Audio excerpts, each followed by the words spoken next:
வணக்கங்க. என் பேர் வந்து லட்சுமி தேவி.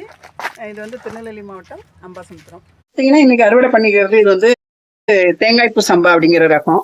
இது நீங்க கிட்டக்க பாத்தீங்கன்னா தெரியும். அதாவது தென்னம்பாளை வந்து பூ பூக்கும் பொழுது எப்படி வந்து அரும்பரும்பா இருக்குமோ அதே மாதிரி இது நல்ல கொத்து கொத்தா அரும்பரும்பா ஒரு பூ மாதிரி இருக்கிறதுனால இதுக்கு வந்து தென்னம்பூ மாதிரி இருக்கிறதுனால இதுக்கு வந்து தேங்காய்ப்பூ சம்பா அப்படின்னு பேரு. இது வந்து ஒரு பாரம்பரிய ரகம் தான். இது வந்து மஞ்சள் கலர் நுமி இருக்கு நெல், உள்ள வந்து வெள்ளை அரிசி. ஆனா இது வந்து நிறைய மருத்துவ குணங்கள் மிக்கது. இது ஆன்டி ஆக்சிடென்ட்ஸ் இருக்கு.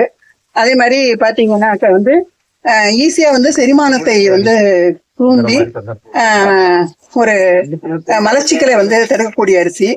அதே மாதிரி இதுல வந்து அயர்ன் சத்து இருக்கு, அதுக்கப்புறம் விட்டமின் இ இருக்கு. இது மாதிரி வந்து நல்ல மருத்துவ குணங்கள் உள்ள ஒரு நல்ல அரிசி.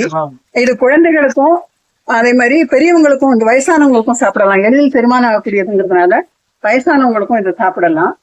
இது வந்து சாதம், அதே மாதிரி இட்லி தோசை அந்த மாதிரி பண்ணலாம், கஞ்சி பண்ணலாம், புட்டு பண்ணலாம், எல்லாமே பண்ணலாம். ஒரு நல்ல மருத்துவ குணங்கள் நிறைந்த ஒரு அருமையான அரிசி இந்த தேங்காய்ப்பூ சம்பா. அது ஒரு இந்த பட்டத்துல வந்து 120 நாள்ல இருந்து 130 நாள் வரைக்கும் வரும். இதுவே வந்து இந்த கார்ல போட்டோம்னா ஒரு 10 நாள் கம்மி ஆகும். 110 நாள்ல இருந்து 130 நாள் வரைக்கும். அது டிபெண்ட்ஸ் பண்ண வெதர் தான். ஏன்னா இப்ப வெதர் தான் எல்லாத்தையும் தீர்மானம் பண்ற மாதிரி இருக்கு.